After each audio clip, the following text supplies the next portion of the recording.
উল্লেখযোগ্য যে মোমায়েকৰ শ্ৰাদ্ধলৈ গৈ সলিল সমাধি এগৰাকী ছাত্ৰৰ গোলাঘাটৰ শালমৰা মৌখুটিতে শোকাবহ ঘটনাটো সংঘটিত হৈছে। মৃত যুৱকগৰাকী হৈছে বোকাখাট কলাখোৱাৰ মনীষ বিশ্বকৰ্মা।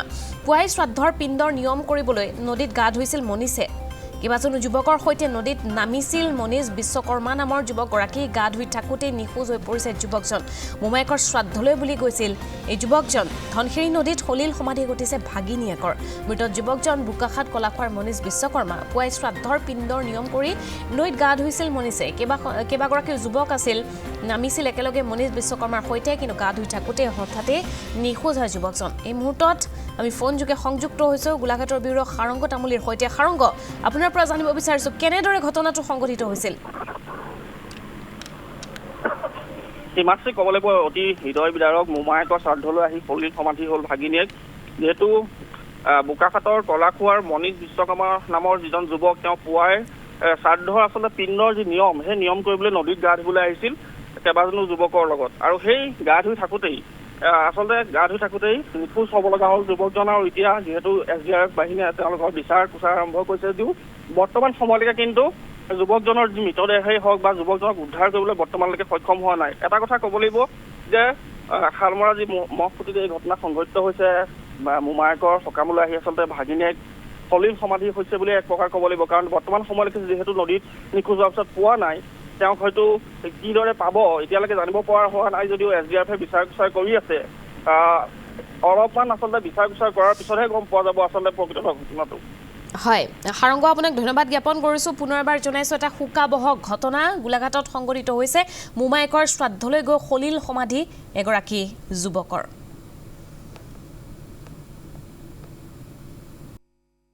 মোৰ আজি 12 দিন হৈছে।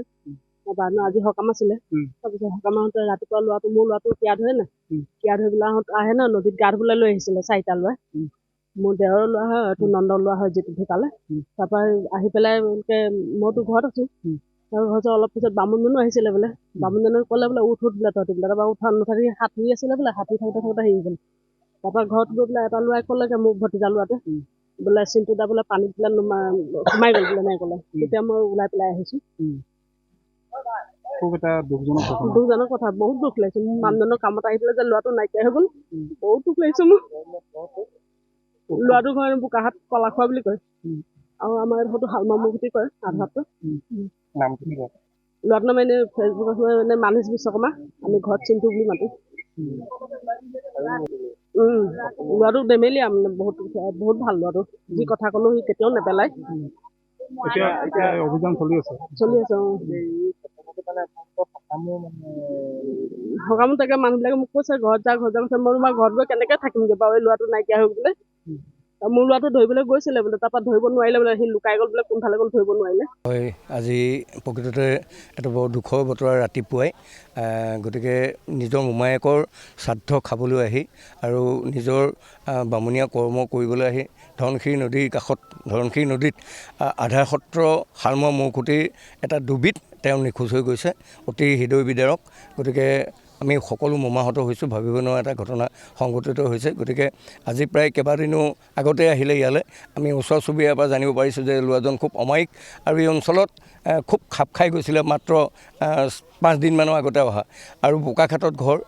হয়তো তেওঁৰ মাকে এতিয়াও খবৰ পোৱাই নাই। গতিকে এটা হৃদয় বিদাৰক ঘটনা ৰাতিপুৱাই গোটেইখন আচলতে সমগ্ৰ গোলাঘাট জিলাখনকে জোকাই গৈছে। সাঁতুৰিব নজনায়েই এনেকুৱা ঘটনা ঘটিলে, আৰু খুব পিছল আছিলে। তেওঁ বাৰে বাৰে উঠিবলৈ চেষ্টা কৰিছিলে যদিও তেওঁ বিফল হ'ল। প্ৰায় 2 নলমানৰ আগত গৈ হাতটোহে অকল দেখিছে, আৰু লগালগ স্থানীয় ৰাইজে নাও লৈ যথেষ্ট বিচাৰ কুচাৰ কৰিছে। আৰু নদীত বিচাৰি উলিওৱাটো SDRF ইতিমধ্যে আমি যোগাযোগ কৰিলোঁ, আৰু কৰাৰ লগে লগে পুলিচ সকলো আহিছে, আৰক্ষী বাহিনী আৰু লগতে স্থানীয় ৰাইজ, গাঁওৰক্ষী বাহিনী তৎপৰতাত।